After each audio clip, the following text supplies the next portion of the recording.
Okay, Assalamu alaikum. Sorry for the delay. I got caught behind the train. Apparently, the only train in Dallas is right here in front of the Roots area. I was already running a little bit behind, but inshallah, we'll go ahead and we'll begin with tonight, which is the final, actually, chapter in our section, or in our series, I should say, on the Treasury of Al-Ghazāli. So this is the conclusion, and he didn't really conclude it, I would say, in a way that is trying to like send a message about like, oh, this is the conclusion for this reason. But it is it's an important rule in our tradition, what we're going to talk about tonight, and it communicates a very valuable lesson overall. And you might kind of be caught off guard by like how he's using this, but it's important to stick with it, inshallah, to see how he's creating this argument, inshallah. Bismillah.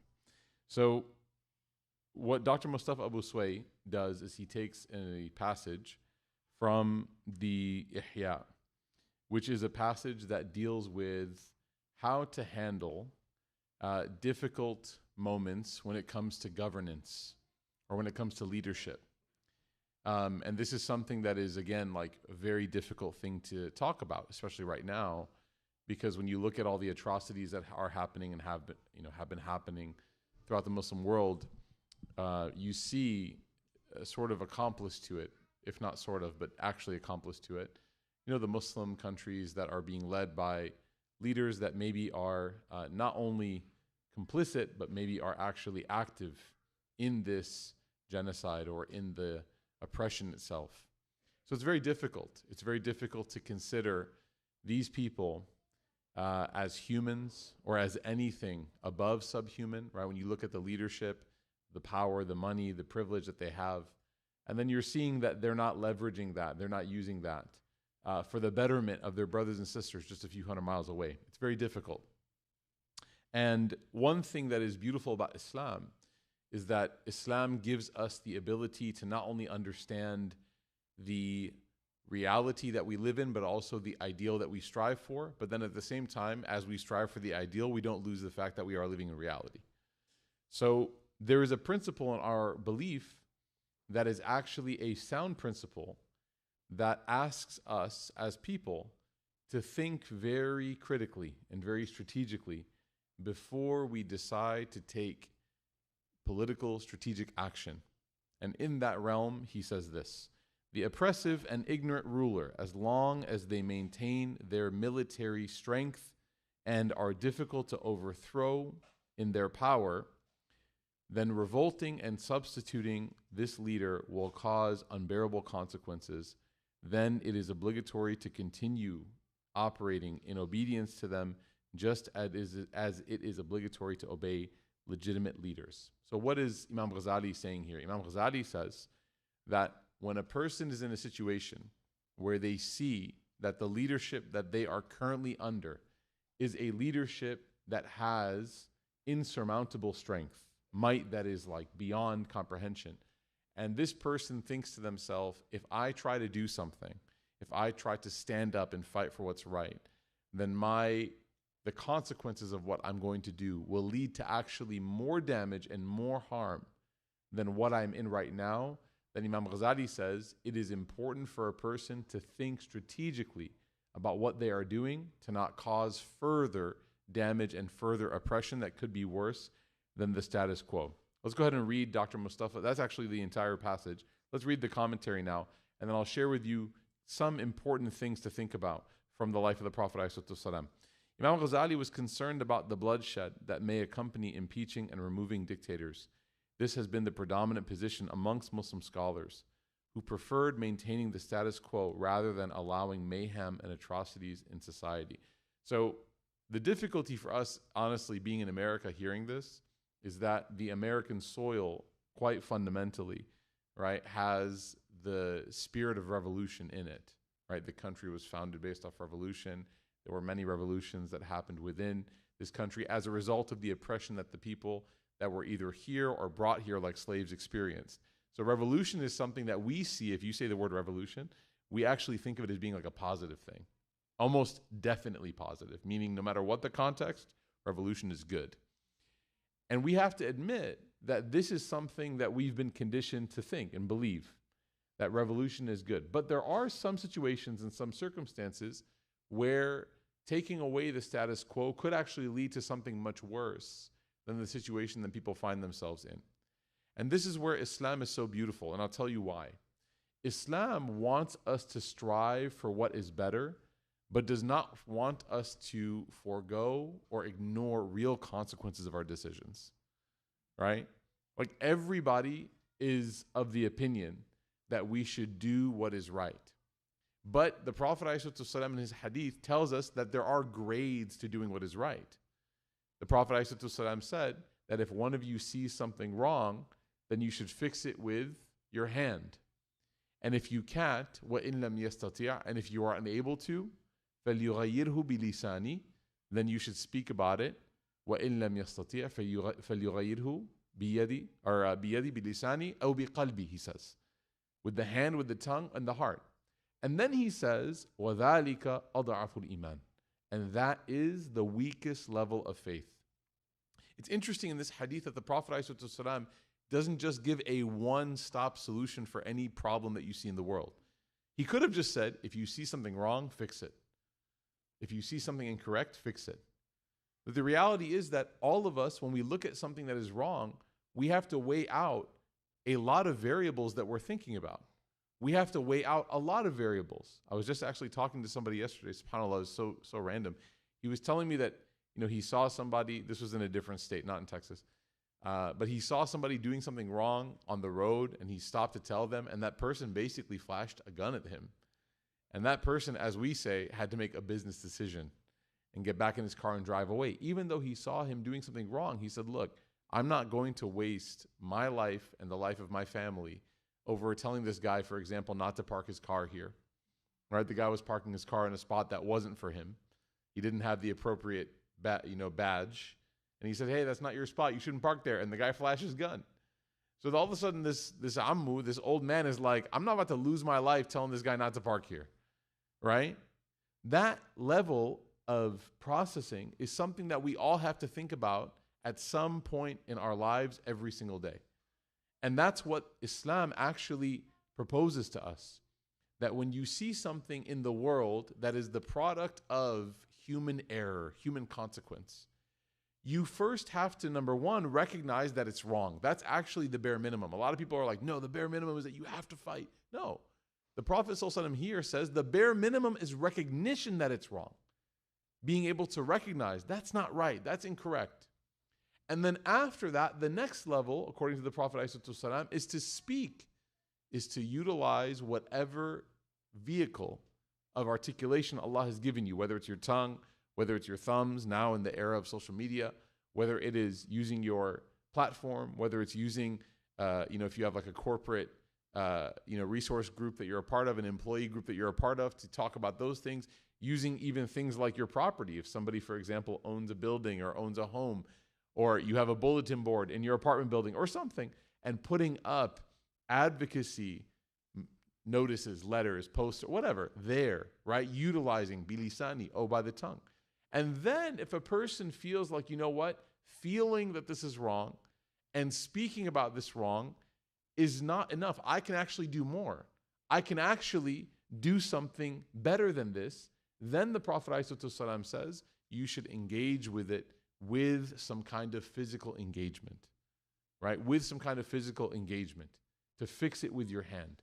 Sallallahu Alaihi Wasallam.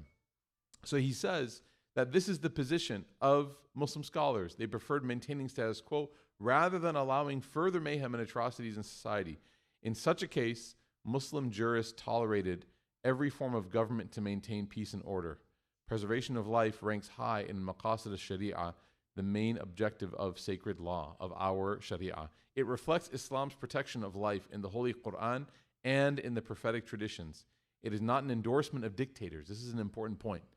It is not an endorsement of dictators. Rather, it is embracing the people and protecting the populace. It is choosing to embrace the populace and the people and to protect them against the wrath of those dictators and those despots and their willingness to use their readily available tools of death and destruction.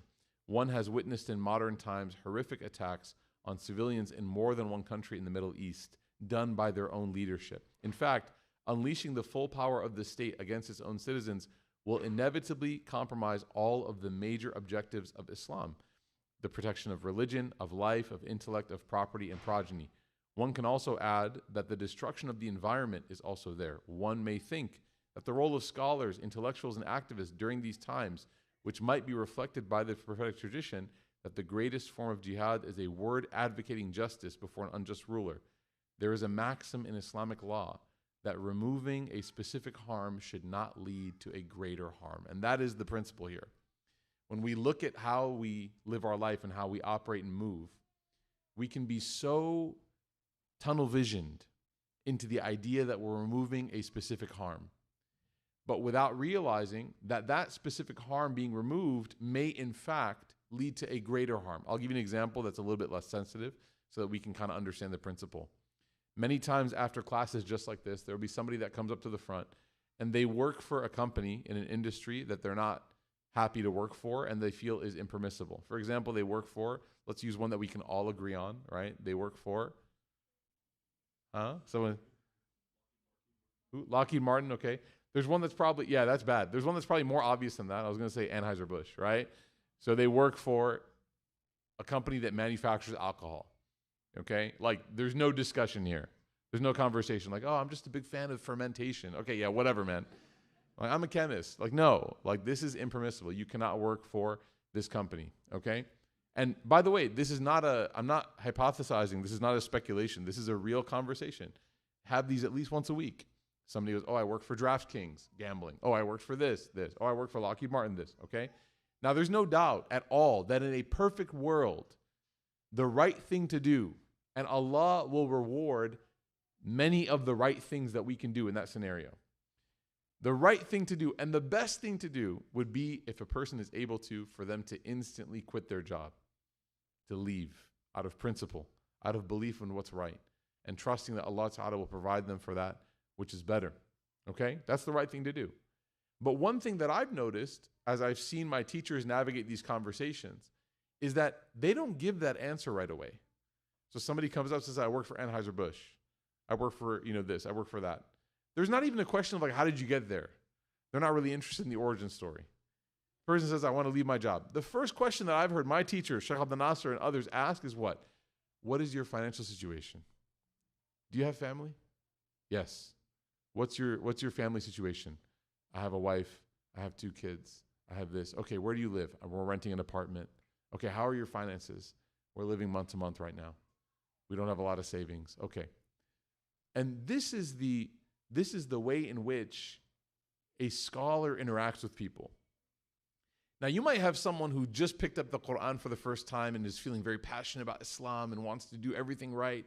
And they do the first thing that every Muslim who's passionate about learning does, open a TikTok account. And they get on, they say what? They say, no, brother, fear Allah. If you fear Allah, you quit your job right now. And you know what?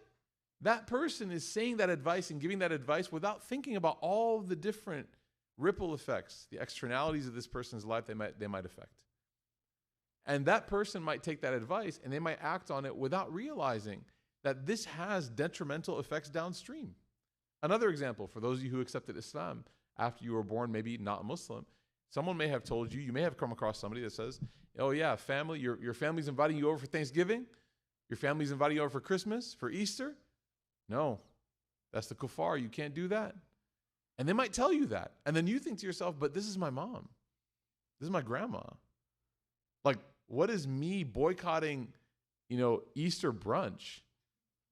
The Easter egg hunt. Like, what is that going to do? Now, look, we are very principled. We do not acknowledge or celebrate Christmas. We do not celebrate Easter. We don't believe, right, that Jesus ever died to be resurrected. We don't believe in the birth of Jesus happening as the Son of God, right, on the 25th of December. By the way, real Christians don't either. It happened in the summer according to all the proper historical narrations. But the point being is, if your family has that and you just became Muslim, or your family is particularly sensitive about that, like particularly sensitive, like Christmas dinner is the only time every year, all year, that all of your siblings and cousins and aunts and uncles get together, and you're like, no, I'm Muslim. Forget you. that is a decision that was not made with the hikmah that Islam wants you to have. Islam is not asking you to celebrate Christmas, of course not, but Islam is also asking you to think critically about the downstream effects of the actions that you take. And one of the big issues where this happens is when people make these calls or decisions in either an echo chamber or they make it by themselves. This is why it's so important to seek out scholarship, trained scholarship, vetted scholarship, because they'll be able to walk you through this scenario and say, look, if by skipping this meal, you are in fact damaging the relationship that you have, which is already potentially very tense because of your conversion to Islam or so forth, then you are allowed to take this concession. We know what the ruling is. Muslims don't celebrate Christmas. We know that. You don't have to ask anybody. But there might be a concession for a person in this scenario where they are allowed to attend this family meal with that intention. Why? For the sake of maintaining family ties. And that's the beauty and that's the robustness of Islam, is that this legal system is not black and white. It's not. So going back to this example, particularly the political corruption example, we can understand this in a variety of shades. When a person comes and says, I work for this company and I want to quit, you can tell them, yeah, quit right away. And then that person within 30 days is going to be coming back to your message saying, I need zakat. And in this economy, it'll be tough. And in this, but the real reason why that person is struggling is because you didn't do the due diligence to give them an off ramp, a proper off ramp that would make sure that they didn't step off of what they were doing into a situation that could be worse. That could be worse. And the same thing goes for dealing with political corruption, according to our religion. So he says, removing a specific harm should not lead to a greater harm. The unbearable consequences that Imam Al-Ghazāli referred to correspond to the greater harm, both of which should be avoided. One has to ask deeper questions instead of always asking whether or not it is legitimate to remove dictators by using force. Questions such as, what can we do as a Muslim community to educate people so that we have healthy public debates with respect for rule of law and freedom of expression? How can we create a constructive dialogue in the public sphere without fear of punishment? The ruler should be aware more than anyone about the divine reward for good governance and for his accountability and potential punishment if he resorts to despotic measures. He should remember that he is mortal and that his time on this earth will come to a term sooner or later. So what I want to take from this section, and I'll give you now some examples from the hadith literature, is that when we look at our Islamic practice, we have to understand that it is extremely nuanced. It is extremely nuanced. Many of the disagreements and debates that people go through lack nuance. It's one person screaming one thing and another person screaming back another thing. But there's no time taken or given for a person to understand the nuance of a person's specific situation. And this is something that we learn from the life of the Prophet sallallahu alaihi wasallam. You know, there's a companion by the name of Ammar ibn Yasir. You may have heard his name before. He's a very famous companion. He comes from such amazing lineage. His father, Yasir, and his mother, Sumayya, radiallahu anhuma, were the first two martyrs of Islam, Sumayya being the first. And they were killed literally because they were Muslim. They were in the Meccan phase. It was a time in which the Muslims were being attacked because of their belief in Allah. And they were killed quite literally because she was killed and he was killed because they were Muslim. So Ammar, I want you to understand this. Ammar understands the consequences of a person taking their belief to their death. He gets it.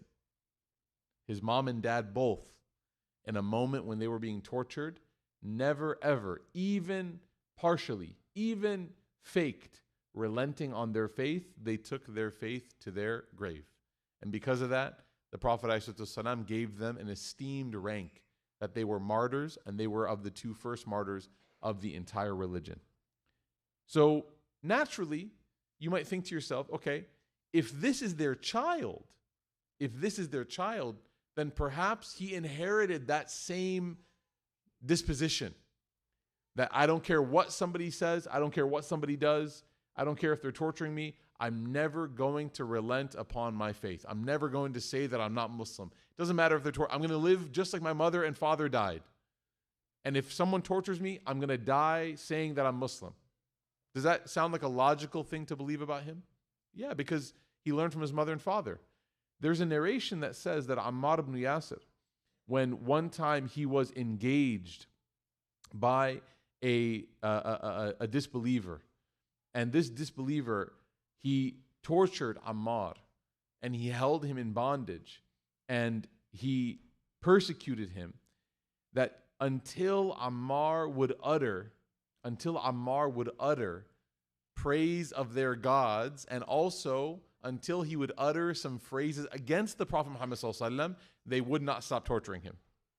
And so in the midst of this torture, this is going to kind of, unlike his mother and father, he did what? He said what he had to say. He said the phrases that they were telling him to say in order to preserve his life. Okay? He feels horrible. They let him go. These disbelievers are celebrating. See, we won. We finally convinced this guy. We got him, right? We broke his will. Look, he's the son of this person, but we broke him. And they let him go. Ammar goes back to the Prophet ﷺ, and he tells the Prophet ﷺ what happened. And he explains to the Prophet ﷺ what happened. And the Prophet ﷺ, he asks him a very powerful question. He said, "Oh Ammar, how do you find your heart? How do you find your heart?" Ammar says, "Ya Rasulullah, I promise. I said those things, but I didn't mean it. I said that I believed in their gods, and I said that I disbelieved in you, but oh, Ya Rasulullah, I promise you I didn't believe it." And the Prophet ﷺ says, "How do you find your heart? Did your heart for any second believe what you were saying?" He said, "No." The Prophet ﷺ said, "Then go ahead, you're fine." There's so much power in this story, my goodness. This is the young man of two individuals that literally gave their life for the sake of Islam. And in the moment where he is possibly going to follow that same fate, which, by the way, in Islam is an honorable fate. We don't speak about that in a dishonorable way. They were martyrs, and he could have joined them, but he chose not to. And the Prophet ﷺ did not shame him for that. He did not say to him, "Oh, Ammar, come on, man, why didn't you stand up for truth? You were there. I would have thought better of you. Look at who your mother and father were." He could have said that. And then Ammar probably would have felt like, man, I really let him down. But instead, Ammar said, "Ya Rasulullah, in that moment, in that exact moment, I felt like the right thing to do was to preserve my life." You know what this teaches us? SubhanAllah. That in Islam, there are many scenarios in which there are multiple correct answers. There are multiple correct answers. No one's going to say that Sumayya and Yasir, radiallahu anhuma, the parents, no one's going to say they were wrong. No, of course not. They were the first two martyrs of Islam, of the first two. No one's going to say that they should have. No. But at the same time, you can't even say that their son was wrong. He was right too. They all did their own ijtihad. They all figured out their own scenario. And they figured out that in this moment, in this time, this is the best thing for me to do. And Ammar decided that preserving his life was better for him and for his ummah and for the Prophet ﷺ and for then giving his life in that moment, even though he could have given his life. Why am I sharing this story? Because when we look at things in life, especially with regards to right and wrong, especially in politics, we oftentimes see things as right or wrong, black and white. That's it. There's no conversation. But we have to understand that Islam never asked us to be this simplistic in our understanding of things. What happens if a person is ultra simplistic in their understanding of religion? Well, in the beginning, it's kind of cozy. Everyone likes to have a clear-cut answer. You know, if somebody comes up to somebody and asks a question, and that person says, "Yeah, it's not that simple," the questioner usually gets really angry.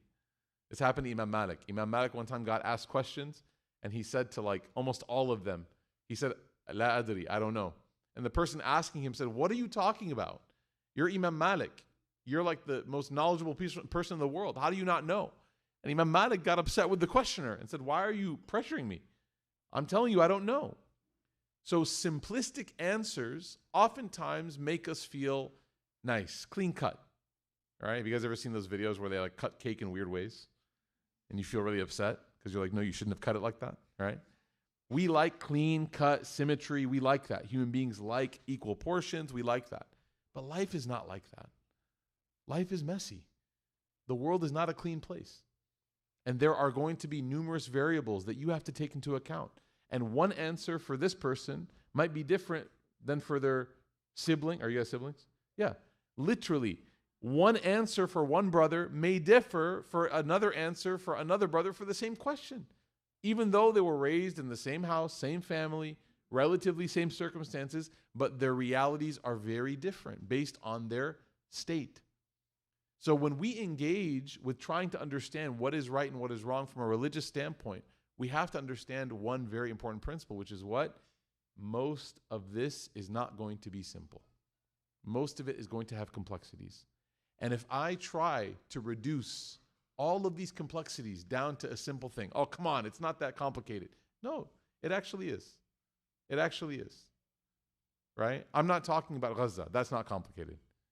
I'm not talking about very clear right and wrong. That's not complicated. What I'm talking about is when you look at someone's life and you see what they're doing and what they're not doing, what they're wearing and what they're not wearing, where they live or where they don't live, how they operate and how they don't. You cannot proclaim a judgment about a person's spiritual state within that moment, because that's not what Islam teaches us. You know, I talked to somebody recently, and this person was really, really struggling with their belief in Islam. And they had a reason why. They said because Muslims are fighting each other. And if Islam were true, then why would Muslims fight one another? I said, that's a really interesting question, right? And you don't have to raise your hand, but quickly you can do like an internal inventory. Have you ever felt bothered by the fact that Muslims have had disagreements? Not only verbal, not only rhetorical, but physical disagreements. Yeah, of course. People go to Mecca, Medina, they'll see people. You know, if you go to Mecca, Medina, you're like, oh my God, this is so holy. And then you see someone stealing someone's shoes. You're like, what the?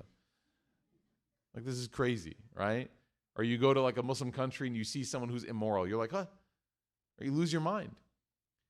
What if I told you that Allah subhanahu wa ta'ala did not only create the people that then chose to be immoral, but Allah ta'ala told us in the Quran what to do when the Muslim fights the other Muslim. Not only did Allah create the believers that would then end up fighting each other, but He told us in a chapter in the Quran, Surah Al-Hujurat, He told us what to do when people backbite each other. Isn't that so interesting? If Allah never anticipated or never would have allowed for us to be able to rectify from these, why did He talk about it?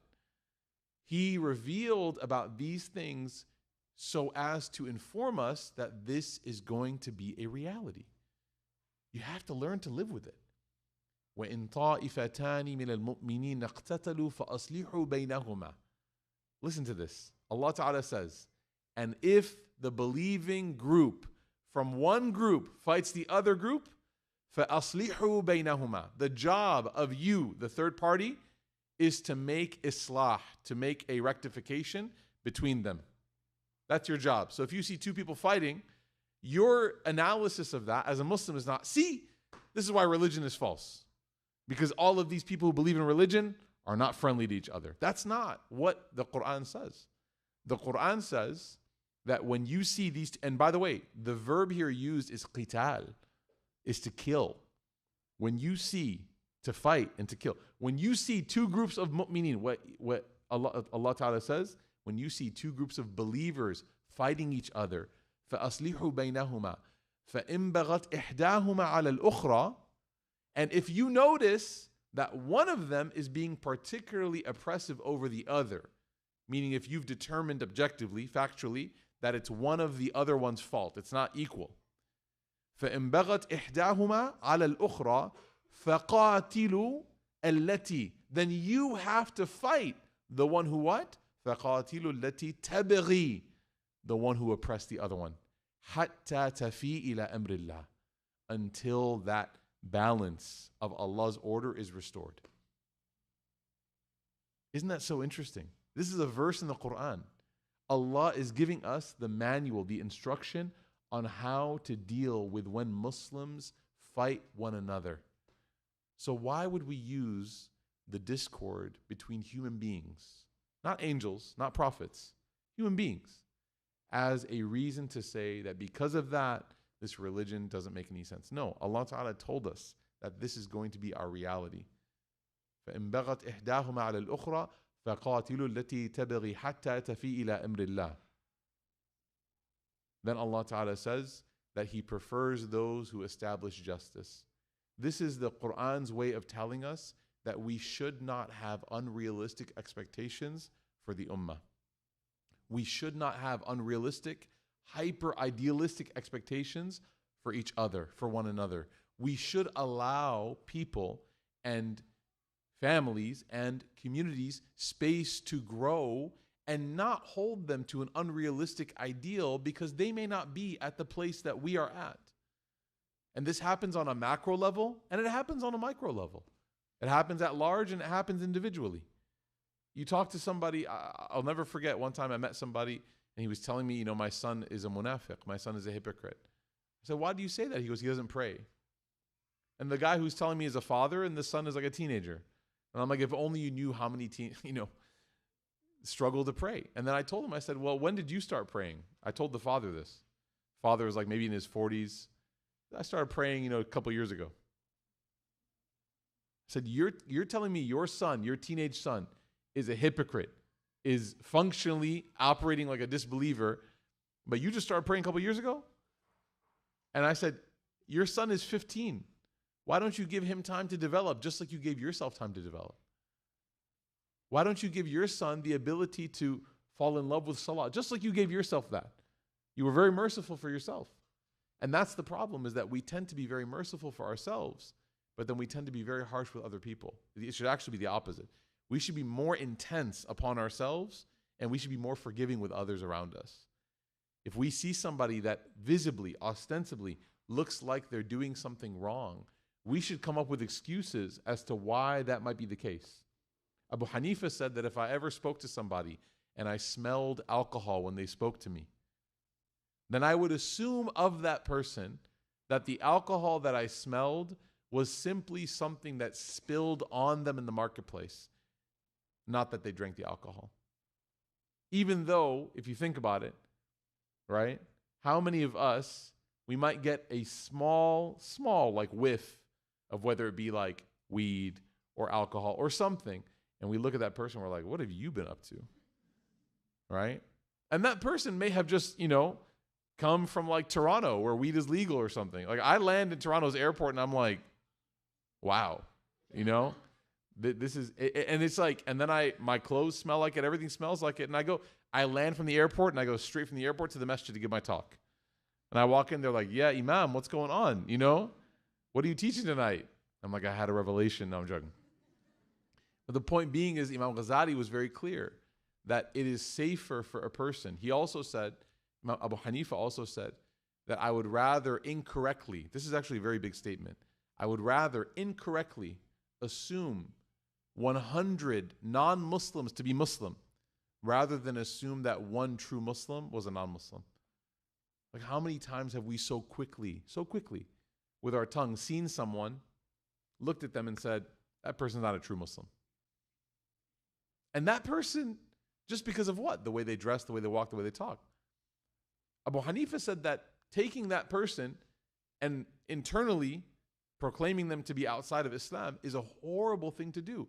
You would be much better off accidentally walking around to every place in your community, going to Trader Joe's, hey, how you doing? Wa alaikum salam. Like assuming that this person is Muslim, because that is not as big of a mistake as accidentally saying that somebody who is a believer is not a believer. Right? So all of this goes back to this principle that Al-Ghazāli is saying here, which is what we have to be more nuanced. We have to be more thoughtful. We have to think more deeply. We have to be people that don't operate just on the surface of what we see, but we have to go beyond that into the grade. And we have to understand that every decision that I make, every action that I take, everything that I do has consequences. And before I take that action, I have to ask myself, what is worse? The decision or the situation that I find myself in right now? Or if I stand up, if I say what I want to say, if I do what I want to do, will the situation become worse off as a result of that? And that's where you have to make that decision. That's where you have to decide. And for each person, subhanAllah, it may be different. There may be two people that work, to go back to the metaphor or the analogy or the real life example. There may be two people that work at Anheuser-Busch. There may be two Muslims that work there, and for one of them, they absolutely should stay, and for one of them, they should absolutely quit. Because for one of them, their situation, their circumstance is very different. Maybe they have financial cushion. Maybe they have other leads. Maybe they have friends that can help them find other jobs. And for the other person, they may not have that cushion. They may not have those leads or those friends that can help them. And so we look at these two people, both of you working there, both of you should quit, but we don't understand the implications of the decisions that we are telling people to do. We need to be able to think more critically and deeply and strategically. That is what the Prophet ﷺ told Ammar, and that is what he taught him.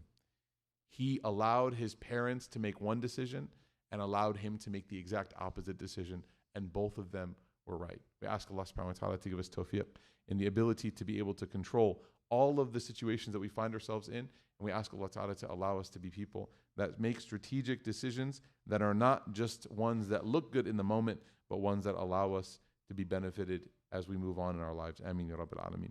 We'll do some Q&A now. So if you go to slido.com, 30 and up is the code.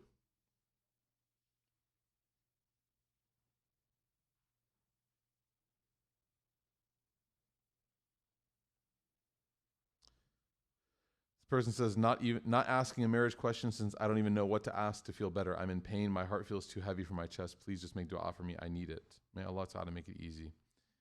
Continue to make dua for each other. I also think it's important, by the way, as you make dua for people, that you should make dua not just for like the obvious ones. Of course, we all make dua for the ones that are more apparent. But make dua for like the situations that you come across in life. Make dua for those people. Make dua, for example, like how many of us make dua for like couples that are struggling to have a child? We don't think about it. But you hear the story, you're like, oh, that's heartbreaking. Make dua for them. Right? How many of us make dua for people that have chronic illness? Make dua for them. How many of us make dua for people that financially are finding it difficult to find work? Right? We know that things are out there. When you get creative with your dua starts to become more passionate. Right? Because you really start to think about the difficulties and the struggles that people are going through. So may Allah Ta'ala make it easy for you.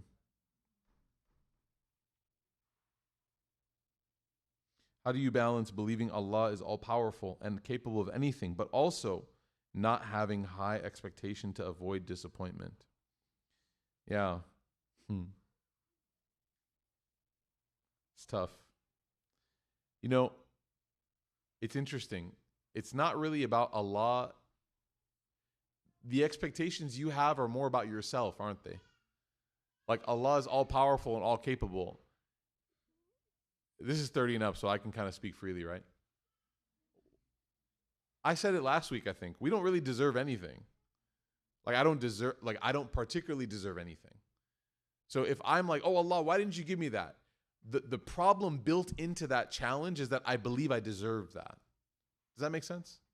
If you're operating from the framework that everything Allah has given me is truly a gift, down to the things that I take for granted, right? My eyes are a gift. My ears are a gift. My tongue is a gift. If you don't believe that your tongue and your taste buds are a gift, eat pizza too quickly. Like right when it comes to your table. Just take a bite and just let the tomato cheese lava destroy your mouth. And lose your taste buds for like 4 days. And then tell yourself oh yeah, this truly is a privilege, right? How many of you have had a migraine before? Anyone? Raise your hand if you've had a migraine. Okay. What would you give in the peak of that migraine for that migraine to go away? Anything. Dollar amounts, huh? You would. And you know why you know that? Because the migraine medication is so expensive. Why? Because they know that. It's not because it's expensive to make. It's because they know that you need it. They're like, yeah, you want, okay, here you go. It's only $100 a pill. You're like, what? That's a steal. Get me out of here, right? any discomfort that we experience reminds us very, very, in a very realistic way, that we are actually operating in pure bliss, typically. So then what happens is we get like the prick of a thorn, right? You know, proverbially, something bad happens. Flat tire, difficult day, tough work day, whatever. And we think to ourselves like, how could this happen? How could this happen to me? So when a person thinks about what they believe they expect from Allah, the best place to start is, oh Allah, you've already given me too much. You've already given me too much. And I don't need to belabor the point over and over again, but maybe October 7th and beyond and before, you know, not just October 7th, but the 7 to 8 decades before as well. Maybe us as an ummah coming to now have in 4K on our screens every single day, maybe some of the sadaqah jariyah, if you want to put it that way, or the reward that will be given to every single Palestinian that has suffered as a result of it, will be this wake-up call to the ummah that we are immersed in privilege and that we have way too much.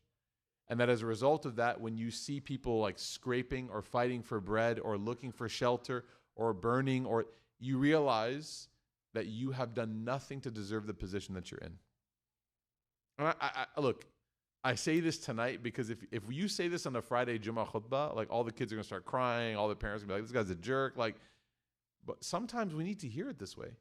Wallahi, sometimes we need to hear it this way. We're the generation, the millennials, that lived through the birth of the first world problem. We created and coined that phrase. You guys know first world problem? What's a first world problem? Share one with me. Not finding the remote. Yeah, the charger. My internet's too slow. This matcha is not cold enough. Crazy stuff. And we let it derail us, right? We let it derail us. Our generation, me, you, all of us here, the 30 and up crowd, we invented the first world problem as being like a thing, to the point where we had to actually coin this term to remind ourselves that it's not really a problem.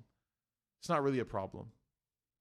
So part of us developing a good relationship with Allah is reducing the expectation that we deserve anything to begin with. We don't. Notice how, like, when Allah sends things like thunderstorms and your power goes out, what do you feel when Allah Ta'ala restores the power?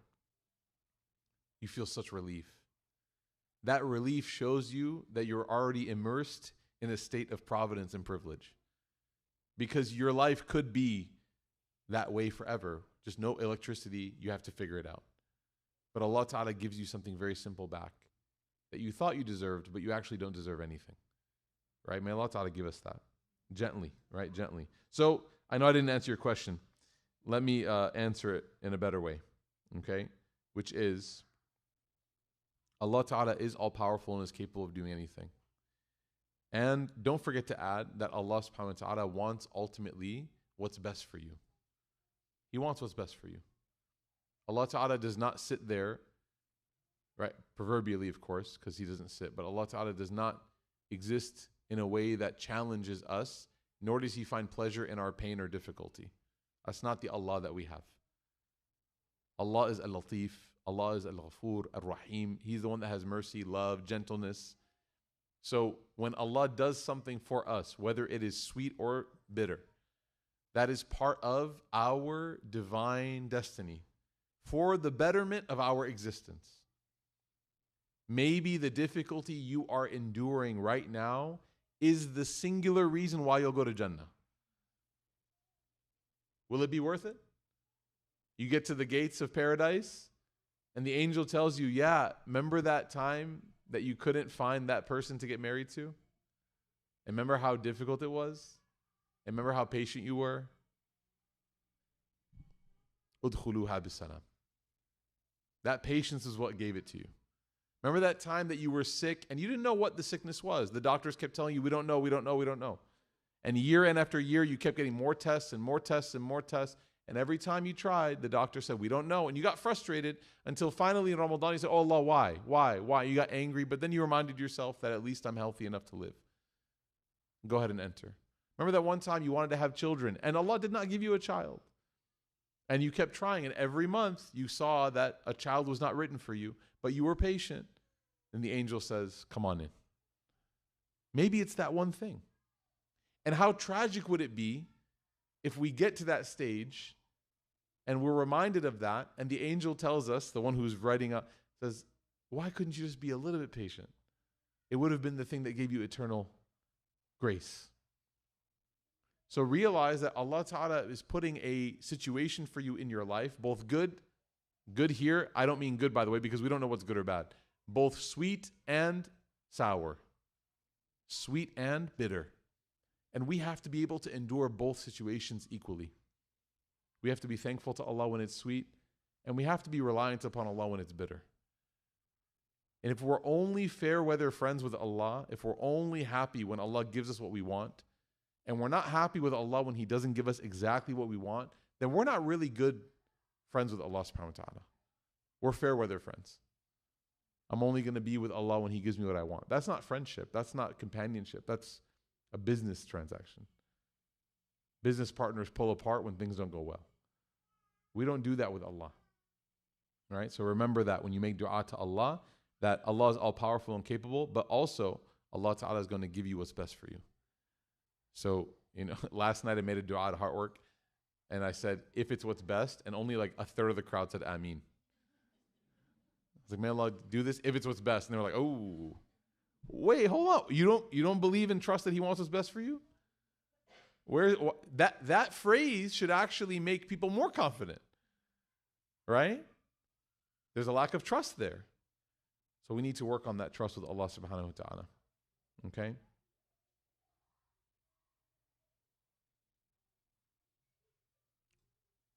These are a lot of deep questions.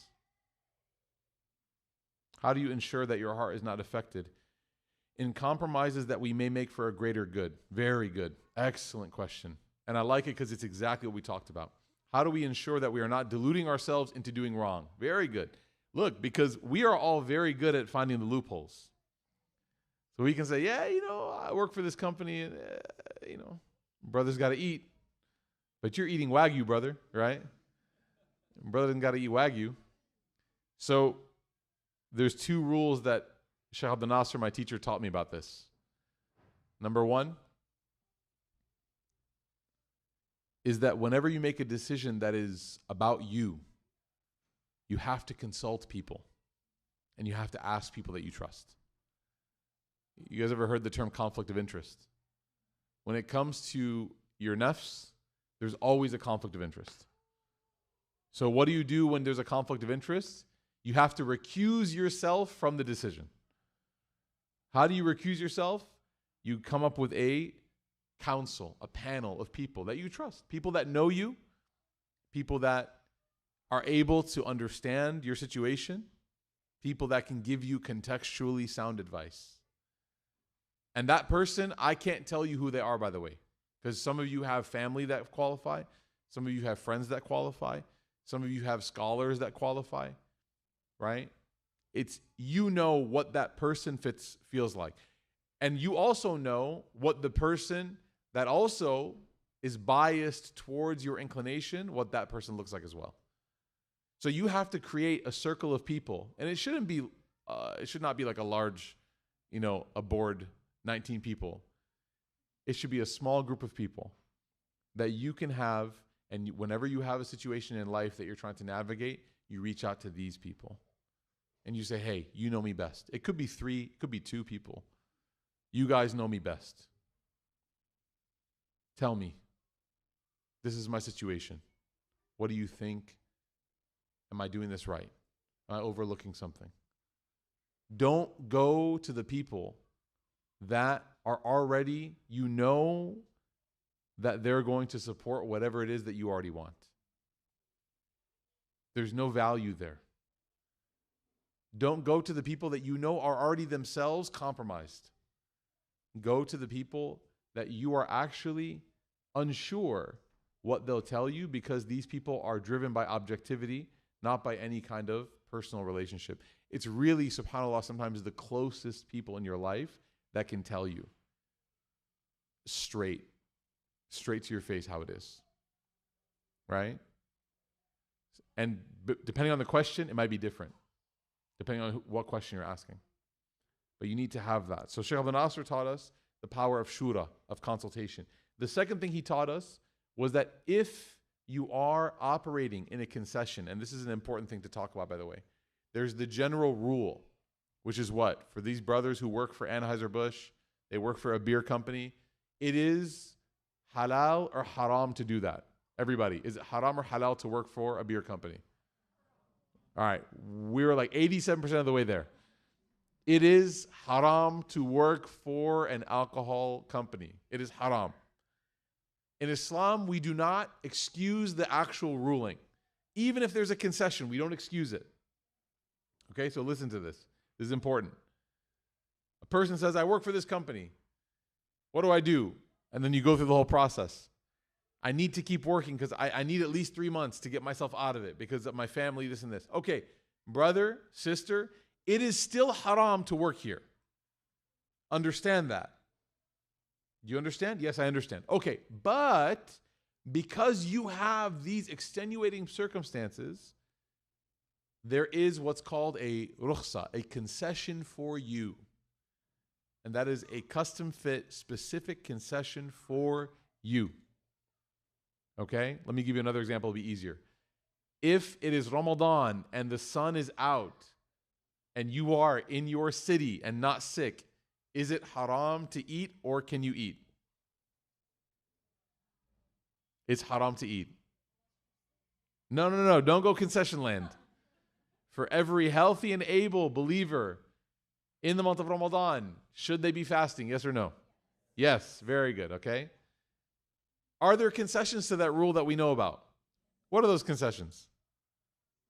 Chronic illness. What else? Pregnancy, nursing. What else? Huh? Traveling. Very good. Yeah, there's concessions. Does that mean that eating is halal during Ramadan during the day?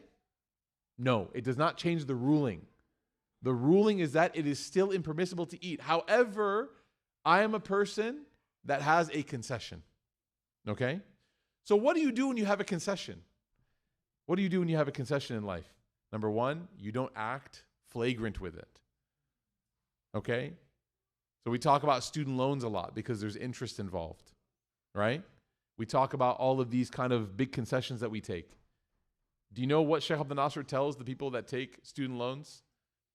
For those of us who have student loans, you know what he says? He says, okay, it might be a need. There's a conversation to be had there, and let's determine that for you, there's a concession that yes, you can take this student loan because of this. But you know what? The first thing out of college, when you get your first paycheck, where's that first paycheck going? Back to the loan. You're not going to go get your brand new Mercedes-Benz. You're not going to go get your brand new nice apartment on the Katy Trail. You're not going to go get your brand new shopping spree at North Park. No. You took a concession, so you have to operate in a concessionary way, which means with caution. So for this brother, going back to the original example, that's engaging in that work that is haram at Anheuser-Busch, this person cannot be having vacations, vacation homes, going out, door dashing every night, right? Upgrading his wardrobe, doing this. No.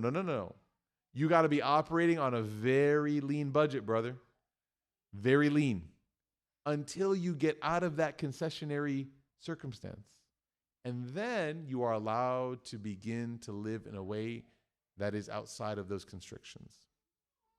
When Allah gives a rukhsa, a concession, there are sometimes parameters to that concession. So the person asked the question, very good question. How do we make sure that, number one, our heart is not affected by those compromises? Number two, how do we know we're not deluding ourselves? How do you know you're not deluding yourselves? You have a council of people around you. And you ask them, you challenge them. You say, hey, prove me wrong. Prove me wrong. I want you to prove me wrong. I feel like this is actually okay. Tell me, do you agree or not agree? And try to actually argue against yourself. And only give yourself into that position if you truly feel like there is objectively a position that stands for you. And the second is, how do you not be compromised? Is you operate with a set of constrictions upon yourself, even if you are giving yourself the concession that you have. Even if the teacher, the sheikh, the scholar says, okay, you can. You're not going to say, all right, thank you for letting me continue to work at this haram company. Next weekend, Tulum. No. You got to change your lifestyle. You got to shift things around a little bit. There is no Cabo when you're in no-no land, right? You can only do those things once you get out of that, okay? That's how you know that you're not compromising your heart. And Allah will reward you for that. Wallahu a'lam. Good question.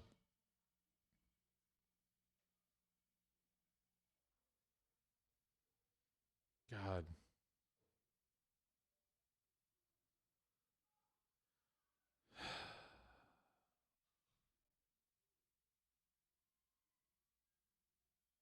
A man well known for piety oppresses and denies his loving parents' rights, including grandkids, without cause, and fulfills wife's parents' rights. Expose him. Yes, no.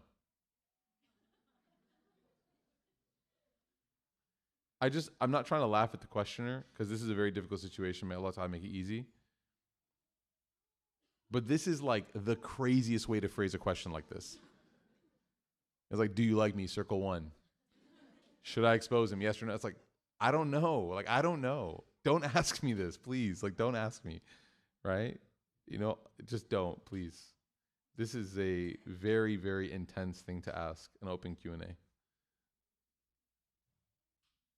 This is a better one. I debated ChatGPT today. See, this is good. This is an open Q&A question. And got it to concede that Jesus isn't God and it chose Islam. There you go. MashaAllah. Mubarak.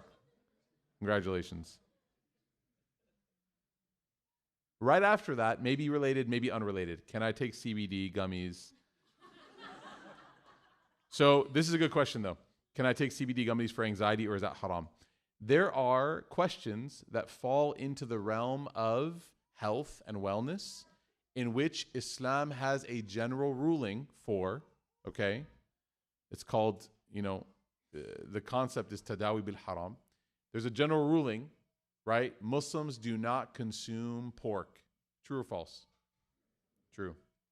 Could have a little bit more enthusiasm there, guys. Muslims do not consume pork. True or false? True. Okay.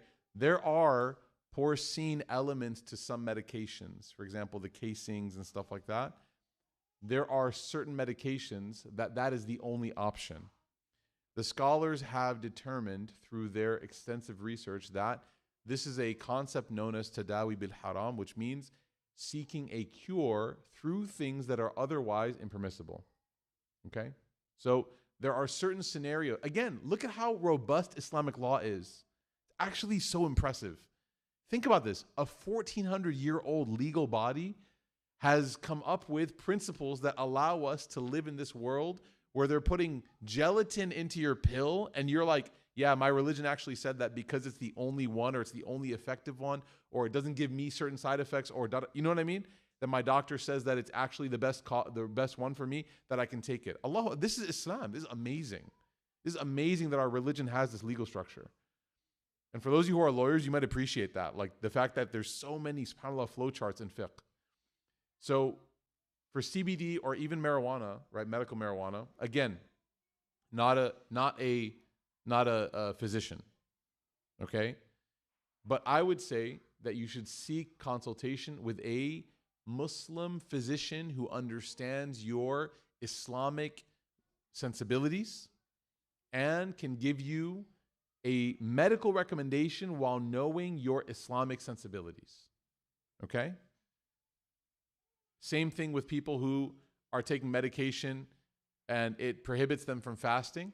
There are some doctors that will just kind of ignore the fact that you want to fast, and they'll give you the medication without thinking about, oh, you're a Muslim, you want to fast. But there are some Muslim doctors that will say, actually, if you wake up early enough, you can take it, and then you can fast, and then you can take it again after. Like, there are Muslim doctors that, because they understand the act of fasting, they can give you a better answer. So you can go to a non-Muslim doctor who may not understand sort of like your code, your ethics. Okay, it's not sinful.